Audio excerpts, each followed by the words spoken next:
Assalamualaikum. My name is Sakina and today we will learn Pak study. Pak study of Sindh board. उन्होंने अपनी MCQs की series start कर दी है। इंशाल्लाह आहिस्ता आहिस्ता करके हम हर चैप्टर के एमसीक्यूज भी करेंगे और इसके अलावा मैं आप लोग को एमसीक्यूज भी करवाऊंगी और इसके अलावा ये भी करेंगे कि एमसीक्यूज करने के साथ साथ मैं आप लोगों को कुछ ऐसी भी बातें बताऊंगी कि मैं वो एमसीक्यूज में आ सकती हैं। यानी कि मैंने एमसीक्यूज में पूछी नहीं है लेकिन ये चांसेस हैं कि वो एमसीक्यूज में आ सकते हैं और पूछे भी जाते हैं। यानी कि जब मैं आप लोगों को नोट्स वगैरह बनाती हूँ तो नोट्स में मैं आप लोगों को नोट्स मतलब कोई भी नोट्स वगैरह मैं टॉपिक वगैरह आप लोगों को समझाती हूँ तो उस टॉपिक को समझाने से पहले कभी कभी मैं आप लोगों को इंट्रोडक्शन देती हूँ ना उस टॉपिक का। तो इसी तरह मैं आप लोगों को कुछ ऐसे एमसीक्यूज में मैंने वो सवाल पूछे तो नहीं होंगे लेकिन वो सवाल मैं आप लोगों को समझा दूंगी कि वो चीज़ें एमसीक्यूज में अगर आए तो आप लोग इजीली उसे सॉल्व कर सकें। वो जनरल नॉलेज होगा। अगर जिनको पता है वो तो बहुत अच्छी बात है लेकिन जिन्हें नहीं पता मुझे उनका भी सोचना है तो वो स्टूडेंट भी उन सब सवालों को सॉल्व कर सकें। तो लेट्स स्टार्ट कि हम अपनी पाकिस्तान स्टडीज़ की एमसीक्यूज़ की सीरीज़ स्टार्ट करें और आप लोग के पेपर्स की तैयारी बहुत ज़्यादा अच्छी हो सके। हु डिफीटेड राजा दाहिर। और ना सिर्फ मैं आप लोगों को एमसीक्यूज करवाऊंगी, मतलब एमसीक्यूज ऐसे नहीं कि एमसीक्यूज करेंगे टिक मारते जाएंगे गलत करते जाएंगे, ऐसे नहीं करना। हम लोगों ने एमसीक्यूज भी करना है, एमसीक्यूज अच्छे तरीके से समझने भी हैं। हमने एमसीक्यूज को समझना होगा ताकि हमें एमसीक्यूज याद रहे। ऐसे एमसीक्यूज कट कर देंगे गलत कर देंगे यानी इसका ये है आंसर, ऐसे करेंगे तो कभी हमें याद ही नहीं होगा। तो एमसीक्यूज को हमें डिटेल में समझना है कि ये एमसीक्यूज कहाँ है, किस टॉपिक का है और इसका मतलब क्या है, हमें हर चीज़ समझनी है। ठीक है, अब हम स्टार्ट करते हैं अपना एमसीक्यूज। हु डिफीटेड राजा दाहिर। राजा दाहिर को किसने शिकस्त दी थी? तो मैं आप लोगों से सवाल पूछती हूँ कि राजा दाहिर को किसने शिकस्त दी थी? कासिम अली शाह ने दी थी, कासिम बिन मोहम्मद या मोहम्मद बिन कासिम। अगर आप लोगों को पता है तो वेल एंड गुड, लेकिन नहीं पता तो मैं आप लोगों को बता देती हूँ। राजा दाहिर को शिकस्त दी थी मोहम्मद बिन कासिम ने, यानी कि इसका आंसर है सी। सी फर्स्ट का करेक्ट आंसर है और मोहम्मद बिन कासिम ने राजा दाहिर को शिकस्त दी थी। अब इसके अलावा इस टॉपिक से काफ़ी क्वेश्चन आंसर निकल सकते हैं, क्वेश्चन आंसर भी निकल सकते हैं, एमसीक्यूज भी निकल सकते हैं। अब मैं आप लोग को इसके रिलेटेड कुछ बताती हूँ चीज़ें कि इसके रिलेटेड कौन कौन सी चीज़ें पूछी जा सकती हैं इसके रिलेटेड भी, और बाकी जो है और भी यानी कि एमसीक्यूज हैं जिसके रिलेटेड एमसीक्यूज वगैरह आ सकते हैं। पहले हम लोग ये भी कर लें एक एमसीक्यूज, क्योंकि इसके रिलेटेड मैं भी आप लोग को कुछ बातें बताऊंगी। Who was the superior in the caste system. Caste system में सबसे ज़्यादा बड़े ओहदे पे कौन था? ब्राह्मण, कश्तरियास, वैश्यास या फिर शूद्रास। अगर आप लोग को पता है तो ठीक है, लेकिन नहीं पता तो मैं आप लोग को समझाती हूँ कि कास्ट सिस्टम में एक लेवल बना हुआ था कि सबसे पहले कौन सी कास्ट आएगी, फिर कौन सी आएगी, फिर मतलब पहले फर्स्ट सेकंड थर्ड फोर्थ इस तरह सिस्टम बना हुआ था। तो सबसे ऊंची जात वाला जो थे वो ब्राह्मण थे, यानी कि सेकंड का जो आंसर है वो ए है। ए जो है वो करेक्ट आंसर है सेकंड का। अब मैं आप लोगों को कुछ चीज़ें समझाती हूँ, उसके बाद फिर हम लोग एमसीक्यू सॉल्व करेंगे, क्योंकि ये चीज़ें बहुत ज़्यादा इंपॉर्टेंट हैं जो आप लोगों को करनी चाहिए और ये एमसीक्यूज में आ सकती हैं। अब आपसे पूछा जा सकता है कि कितने कास्ट सिस्टम थे। ठीक है, कास्ट सिस्टम कितने थे? 4 कास्ट सिस्टम थे। ठीक है, कितने कास्ट सिस्टम थे? How many caste system are present in South Asia before the advent of Islam. Islam के आने से पहले कितने कास्ट सिस्टम साउथ एशिया में मौजूद थे? 4। ये एमसीक्यूज हो सकता है, तो ये इसका आंसर क्या है? 4। अब आपसे ये पूछा जा सकता है कौन कौन से मौजूद थे। फर्स्ट है ब्राह्मण, ठीक है, सेकंड है कश्तरियास, थर्ड है वैश्यास और फोर्थ है शूद्रास। ठीक है, अब ना सिर्फ आप लोगों ने ये चीज़ें याद नहीं करनी, 4 का सिस्टम है, ब्राह्मण, कश्तरियास, वैश्या, शूद्रास, ये याद नहीं करनी, इसके अलावा भी बातें याद रखनी है। अब मैं आप लोगों को बताती हूँ कि इसके अंदर और क्या चीज़ें जो हमें याद रखनी है कि इनके काम क्या क्या है। बरहमन का, ये एमसीक्यूज आ सकता है ना कि बरहमन का कौन सा काम था। बरहमन को सबसे ज्यादा जो यानी कि इनका काम, वैसे काम तो नहीं करते थे, लेकिन इनके इनके ऊपर एक जिम्मेदारी होती थी, वो ये होती थी रिलीजियस एजुकेशन। रिलीजियस एजुकेशन, ये देखें, रिलीजियस अलग वर्ड है, एजुकेशन अलग वर्ड है, ठीक है। रिलीजियस एजुकेशन का मतलब है इन्हें सबसे ज़्यादा अपने मज़हब के बारे में नॉलेज होती थी। इनका जो कास्ट सिस्टम बना हुआ था, तो सबसे ज़्यादा इनके पास नॉलेज थी। और ये जो कास्ट सिस्टम था इस तरह, यानी कि आप लोग ऐसे कह सकते हैं, यहाँ पर शूद्रास, फिर वेश्यास, फिर कश्तरियास, और यहाँ पर ब्राह्मण। देखिए ब्राह्मण सबसे ऊंची जात थी, और रिलीजियस एजुकेशन सबसे ज़्यादा ब्राह्मण के पास थी। और कश्तरियास का काम होता था सिक्योरिटी का, मुल्क की सिक्योरिटी का काम करते थे, और लॉ वगैरह का काम करते थे, और बाकी जो काम होते थे जैसे बड़े बड़े काम, ये कश्तरियास वगैरह करते थे। ये जो नौकर के काम होते थे ना, ये दोनों जो निचली जात वाले थे, यानी कि ये वेश्यास और शूद्रास, ये दोनों ये काम करते थे। अब शूद्रास की जो सबसे निचली जात थी, इनकी तो बिल्कुल रिस्पेक्ट नहीं थी साउथ एशिया में। अब शूद्रास के लिए तो इतना जुल्म होता था। अब ये भी एमसीक्यूज में आया हुआ था एक दफ़ा, यानी कि रेफरेंस बुक में भी पूछे जाते हैं, और एमसीक्यूज में ये भी आ सकता है कि जब यानी कि शूद्रास अगर इनकी बात सुन लेते थे ना, इनकी कास्ट सिस्टम में से ब्राह्मण्स की या कश्तरियास की, तो इनके कानों में सीसा डाला जाता था, और वो सीसा गरम गरम, यानी कि लीड डाला जाता था गरम गरम। तो ये भी एमसीक्यूज में पूछा जा सकता है कि किसके कान में सीसा डाला जाता था, तो शूद्रास के कान में डाला जाता था। और ये भी पूछा जा सकता है आप लोगों से कि जब यानी कि इस्लाम नहीं था उस वक्त साउथ एशिया में, तो किसके ज़रिए इस्लाम उस वक्त फैला गया था। तो इस्लाम साउथ एशिया में, यानी कि साउथ एशिया में जो इस्लाम फैलाया गया था, वो जो अरब के ताजिर थे ना, यानी कि अरब ट्रेडर्स, अरब के जो ताजिर थे, उनके ज़रिए साउथ एशिया में इस्लाम फैला था। ये भी एमसीक्यूज आ सकता है। ये सारी चीज़ें इंपॉर्टेंट हैं। एक और एमसीक्यूज मैं आप लोगों को बताती हूँ कि कौन सा इंपॉर्टेंट है। इस्लाम के आने से पहले कितने यानी कि इंडिया कितने स्टेट्स में, कितने यानी कि या कह सकते हैं, ये नहीं छोटे छोटे इनके स्टेट्स बने होते थे, लोग अपनी अपनी हुकूमतें कायम करके बैठे होते थे, इस तरह सिस्टम था। तो कितने यानी कि इनके स्टेट बने हुए थे, कितनी इनकी हुकूमतें थी, तो 563 स्टेट बने हुए थे before the advent of Islam. Islam के आने से पहले 563 यानी कि इंडिया, यानी कि साउथ एशिया डिवाइड था। और मैं आप लोगों को बताती हूँ, ये जो है मैंने, ये जो सेकंड एमसीक्यूज है ना, मैंने आपको बताया था who is the superior in the caste system, इसके बारे में मैंने सारी बातें बताई हैं। अब हम बात करते हैं फर्स्ट वाले एमसीक्यूज के बारे में, मोहम्मद बिन कासिम वाले एमसीक्यूज के बारे में। यानी कि मोहम्मद, मैं पूरा लिख लेती हूँ, मोहम्मद बिन कासिम, ठीक है, ये अलग बात है तो हम इसे अलग करते हैं। मोहम्मद बिन कासिम ने किसको शिकस्त दी थी? राजा दाहिर को। कब दी थी? ये आपसे सवाल पूछा जा सकता है कि किस साल में यानी कि किस सन में मोहम्मद बिन कासिम ने राजा दाहिर को शिकस्त दी थी। तो वो सन था 712 AD। ये फर्स्ट पेज पे लिखा हुआ है, ये आप लोग को पढ़ना चाहिए इंट्रोडक्शन। और कितनी एज थी मोहम्मद बिन कासिम की जब इन्होंने राजा दाहिर को शिकस्त दी थी? इनकी एज थी 17 ईयर्स। ये एमसीक्यूज हैं, ये सारी चीज़ें आप लोग को याद होनी चाहिए। ये सारी मैंने एमसीक्यूज में क्यों नहीं बताई? क्योंकि ये सारी बेसिक इंट्रोडक्शन थे, मैंने वीडियोस बनाते हुए ये सारी चीज़ें बताई थी। लेकिन जो स्टूडेंट्स भूल गए या फिर कुछ यानी कि सुनी नहीं है वीडियोस, तो एमसीक्यूज में तो मैं उन्हें ये बातें शेयर करूँ ना, ताकि उनके एमसीक्यूज तो सही हो। 50, क्योंकि 50% एमसीक्यूज पेपर होगा, 50% क्वेश्चन आंसर होंगे, तो 50% उनके पेपर तो करेक्ट हो, तो आप लोग के ज़्यादा से ज़्यादा अच्छे मार्क्स हैं। तो मैं इसीलिए एमसीक्यूज को ज़्यादा से ज़्यादा मैं आप लोग को डिटेल में समझाने की कोशिश कर रही हूँ। अब मैं आप लोग को इम्पोर्टेंट बातें मैं अभी आप लोग को बताती हूँ। और मोहम्मद बिन कासिम ने किस जगह को फतह किया था? सिंध।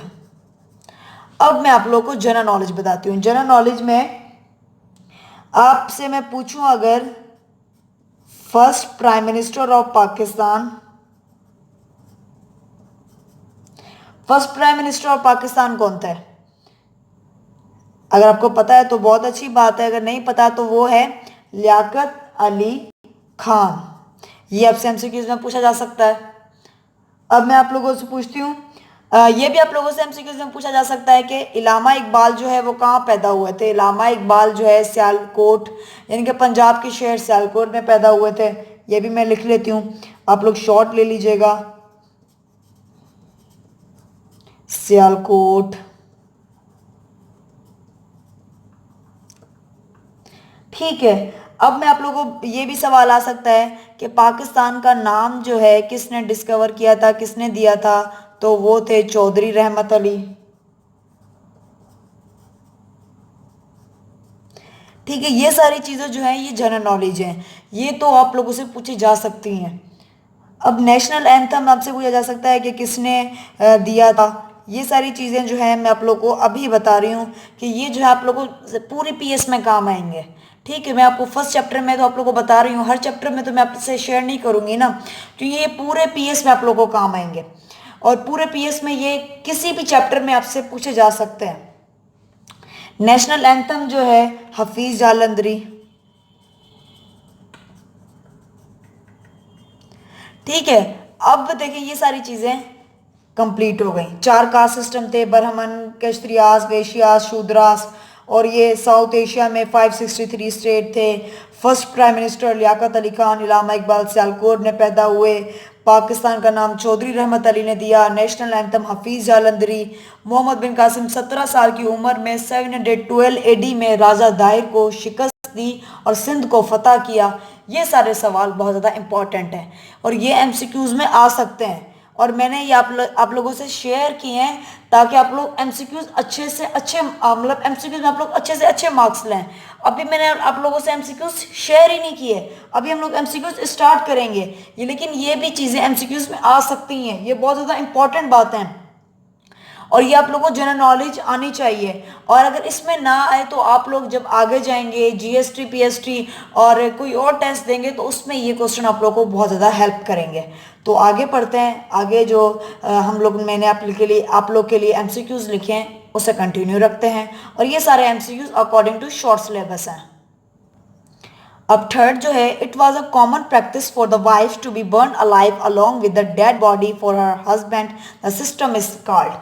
अब जब यानी कि इस्लाम नहीं आया था तो उस वक्त एक यानी कि रस्म बनी हुई थी। वो रस्म ये थी कि एक औरत को जो है जिंदा जला दिया जाता था उसके हस्बैंड के साथ, और उसके साथ जला दिया जाता था और इस रस्म को एक नाम दिया गया था, यानी एक रस्म बना दी गई थी इसे कि औरत को जिंदा जला दिया जाएगा उसके हस्बैंड के साथ। और ये भी था कि वो औरत जो है जो बेवा बन गई है वो कभी शादी नहीं कर सकती।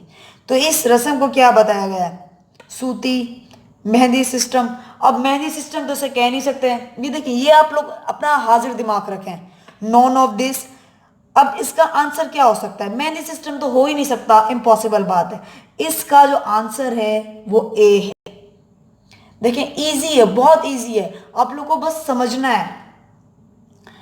अब आगे पढ़ते हैं कि आगे क्या है फोर्थ में, when Muslim power fall in South Asia. अब जो है ये मैं आप लोग को हिंट देती हूँ कि ये जो है पाकिस्तान का जो है यानी कि 4 वाला जो है, 4 वाला आप लोग के फर्स्ट चैप्टर में टॉपिक है a step towards the establishment of Pakistan की चौथी या 5वीं लाइन में ये मौजूद होगा, आप लोग देख सकते हैं। When Muslim power fall in South Asia. ठीक है, तो ये इसका आंसर क्या हो सकता है? 1858, 1957, 1857 या फिर 1757? इसका आंसर है सी 1857। 4 का आंसर है सी 1857। अब आगे करते हैं 5, where was Pakistan resolution passed. Pakistan की जो रेजोल्यूशन है वो कहाँ पास की गई थी? यानी कि पाकिस्तान की जो रेजोल्यूशन है वो एग्री की गई थी और पास हुई थी, वो कहाँ हुई थी? कराची में, इस्लामाबाद में या फिर लाहौर में? अब आप लोग को ये पता होगा, ये तो बहुत बार रिपीट भी हुआ है आपकी बुक में, फर्स्ट चैप्टर में भी हुआ है, सेकंड चैप्टर में भी हुआ है। तो ये तो आप लोग को पता होना चाहिए कि कराची होगा, इस्लामाबाद होगा या लाहौर होगा। लेकिन जिन्हें नहीं पता मैं उन्हें बताती हूँ, ये जो है लाहौर में हुई थी। अब आगे पढ़ते हैं 6 MCQs। When was Lahore resolution passed? अब पीछे पाकिस्तान रेजोल्यूशन वर्ड यूज हुआ था, यहाँ लाहौर रेजोल्यूशन वर्ड यूज हुआ है। पाकिस्तान रेजोल्यूशन, लाहौर रेजोल्यूशन दोनों सेम है।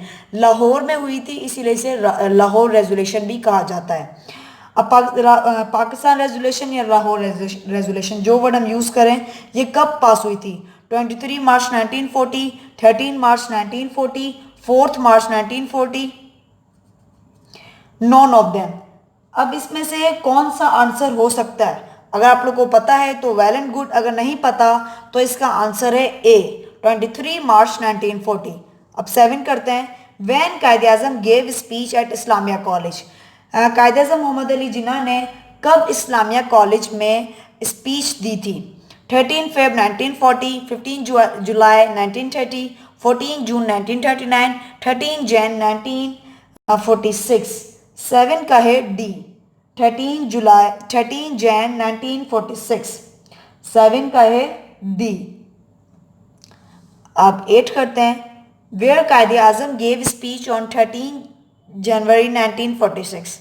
अब अगर जो अक्लमंद होगा, यानी कि जिसने देख लिया होगा आंसर, वो यहीं से कैच करके आंसर यहाँ से बता देगा कि इसका आंसर जो है यहाँ पर है।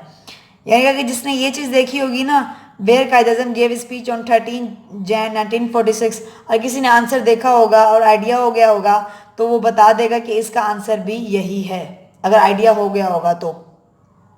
अगर टॉपिक याद होगा थोड़ा बहुत तो उसे आइडिया हो जाएगा कि ये इसका आंसर है। कायद-ए-आज़म मोहम्मद अली जिन्ना ने 13 जनवरी 1946 को जो स्पीच दी थी वो किस जगह पर दी थी? पेशावर, कराची, लाहौर या हर जगह पर देने गए थे? अब हर जगह पर दे नहीं सकते, अब इनमें से एक ही जगह पर दी होगी। अब आप लोगों को पता है, अब कहीं पर अब इनमें से एक होगा। अब आप लोगों को अगर आइडिया है तो ठीक है, लेकिन नहीं आप लोगों को पता तो इसका आंसर है ए, पेशावर में दी थी। The beginning of dash century was a great political awakening in the South Asia. अब वो कौन सी सेंचुरी थी जब यानी कि पॉलिटिक्स में साउथ एशिया के लोग बेदार हुए थे? 20, 18, 17, 20।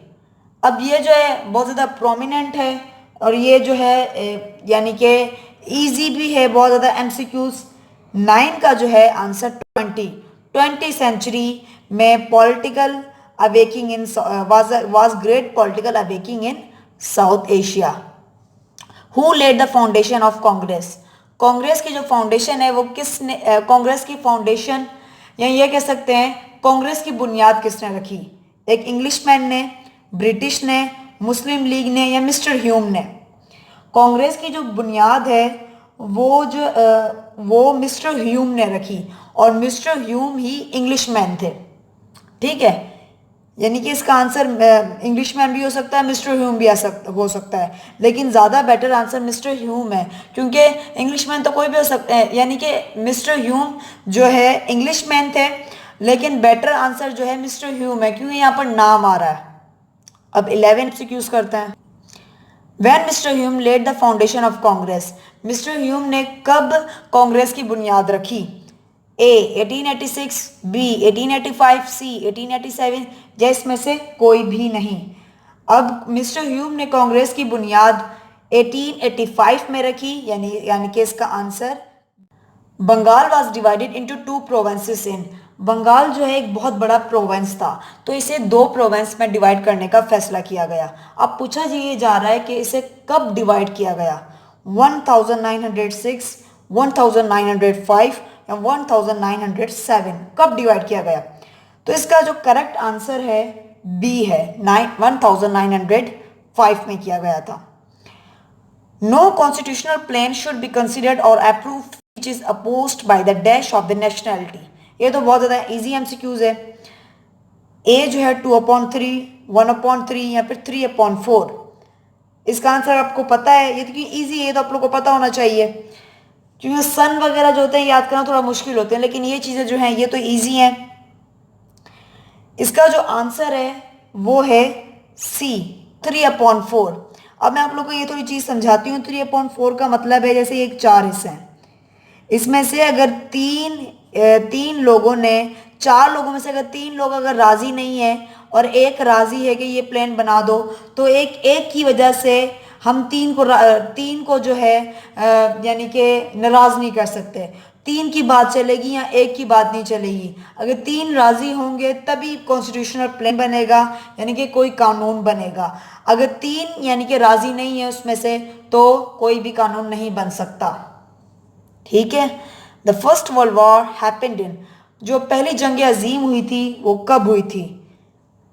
1916 to 18, 1914 to 16, 1911 to 14, 1914 to 18। अब ये इसमें से ये भी बहुत ज़्यादा एमसीक्यूज जो है इजी है और ये मे भी आप लोग को पता होगा, लेकिन अगर आप लोग को नहीं पता तो इसका आंसर है डी, 1914 to 18। 15, अब मैं आपसे 15 पूछती हूँ। वेन कायदे आजम गेव 14 पॉइंट्स, ये तो बहुत ज़्यादा इजी है, मैट्रिक में भी आप लोगों ने काफ़ी दफ़ा पढ़ा होगा कि कायदे आजम ने अपने 14 पॉइंट्स कब दिए? मार्च 1929, फेब 1928, मार्च 1928। इसका जो आंसर जो है वो बहुत ज़्यादा इजी है और इसका आंसर है ए, मार्च 1929। अब आगे एमसीक्यूज करते हैं। 16, who announce the partition of south Asia into 2 independent state. ये जो है हमारे फर्स्ट चैप्टर का लास्ट टॉपिक है, पार्टीशन ऑफ, यानी कि जब पार्टीशन हुई थी साउथ एशिया की, तो उसमें ये बताया गया था पार्टीशन ऑफ सब कॉन्टिनेंट। उसमें आप लोग को ये मिल जाएगा कि किसने, मैंने पूरे टॉपिक का नाम बता दिया तो आप लोग को पता चल जाएगा, इसीलिए मैं रुक गई थी कि पार्टीशन जो है किसने की थी साउथ एशिया की, और इसे दो एक अलग मुल्क में तकसीम कर दिया गया था। लॉर्ड वेवल, लॉर्ड माउंटबेटन, कायदे आजम, किसने किया था? अगर आप लोग को पता है तो ठीक है, लेकिन अगर नहीं पता तो इसका आंसर है B, lord Mountbatten. The Muslim League was formed in 1905, 1913, 1918, 1906। Muslim League जो है वो बनी थी 1906 में। बंगाल जो है 1905 में डिवाइड हुआ था, मुस्लिम लीग जो है 1906 में बनी थी। 18, कायदे-ए-आज़म ज्वाइन मुस्लिम लीग इन, कायदे-ए-आज़म ने कब मुस्लिम लीग को ज्वाइन किया था? मुस्लिम लीग जो है 1906 को बनी थी। अब देखते हैं कायदे-ए-आज़म ने कब ज्वाइन किया था। 1909, 1913, 1916। मुस्लिम कायदे-ए-आज़म मोहम्मद अली जिन्ना ने मुस्लिम लीग को जो ज्वाइन किया था वो ज्वाइन किया था 1913, यानी कि इसका करेक्ट आंसर सी है। लखनऊ पैक्ट भी आप लिख सकते हैं। The Lucknow announced in, Lucknow जो पैक्ट जो है वो कब अनाउंस हुआ था? 1916, 1918, 1914, 1906। लखनऊ पैक्ट जो है वो अनाउंस हुआ था 1916 में, यानी कि इसका करेक्ट आंसर ए है। द खिलाफत मूवमेंट स्टार्ट इन, अब खिलाफत मूवमेंट जो है वो स्टार्ट हुआ था अक्टूबर 1929 में, अक्टूबर 1919 में, या फिर इनमें से कोई भी नहीं। खिलाफत मूवमेंट जो है वो स्टार्ट हुआ था अक्टूबर 1919 में। और इसके जो लीडर थे, मैंने यहाँ पर लीडर लिखा है ताकि मुझे याद आ जाए, मैं आप लोग को बता दूँ। इनके जो लीडर थे वो मौलाना मोहम्मद अली जौहर थे खिलाफत मूवमेंट में, और ये आप लोग को पता होना चाहिए, ये भी एक एमसीक्यूज है कि इनके जो लीडर थे वो मौलाना मोहम्मद अली जौहर थे। अब आगे करते हैं, और भी एमसीक्यूज हैं तो मैं आप लोग को वो भी करवा दूं। The Cripps mission came to India in, Cripps mission कब हुआ था? क्रिप्स मिशन जो है, अब पहले मैं आपको एमसीक्यूज बता दूं।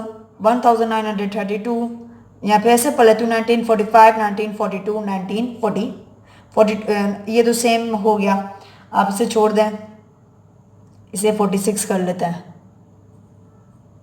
ठीक है। अब क्रिप्स जो है मिशन जो है वो 1942 को हुआ था। The interim government was formed in, interim government कब बनी थी? सितंबर 1945, सितंबर 1946, सितंबर 1947। इंटरिम गवर्नमेंट जो बनी थी वो सितंबर 1945 को बनी थी, यानी कि 22 का ए है। When did Lord Mountbatten announce the partition? Lord Mountbatten ने सब कॉन्टिनेंट की बरसगीर की जो पार्टीशन का ऐलान कब किया था? 3 जून 1944, 3 जून 1947, 3 जून 1945, 3 जुलाई 1947। ये देखें कितने कंफ्यूज वाले यहाँ पर डेट्स दिए गई हैं, लेकिन जब आप लोग टॉपिक पढ़ेंगे और इस टॉपिक को बार बार पढ़ेंगे और आप लोग को टेस्ट वगैरह होंगे तो आप लोग को ईजिली याद हो जाएंगे। इसका जो आंसर है 23 का बी है, 3 जून 1947। 24 in the winter of dash election were held. Elections कब हुए थे? 1945 to 46, 1948 to 49, 1947 to 48। इलेक्शन जो है वो यानी कि 1945 to 46 में हुए थे। 24 का जो करेक्ट आंसर है वो ए है। ये जो है लास्ट एमसीक्यूज है। 25 is the last MCQs of first chapter. Then we will start second chapter, the history of Pakistan. At the initial stages of World War, Britain had to face many dash. अब जब जंग अजीम हुई थी तो British को क्या face करना पड़ा? सक्सेस, डिफीट या कुछ भी नहीं। उन्हें कामयाबी हासिल करनी पड़ी थी, शिकस्त हासिल करनी पड़ी थी या कुछ भी हासिल नहीं करना पड़ा था? उन्हें शिकस्त हासिल करनी पड़ी थी। तो इसका करेक्ट आंसर है बी, डिफीट। तो यहीं पर हमारा यही वीडियो ख़त्म होती है। Thanks for your time.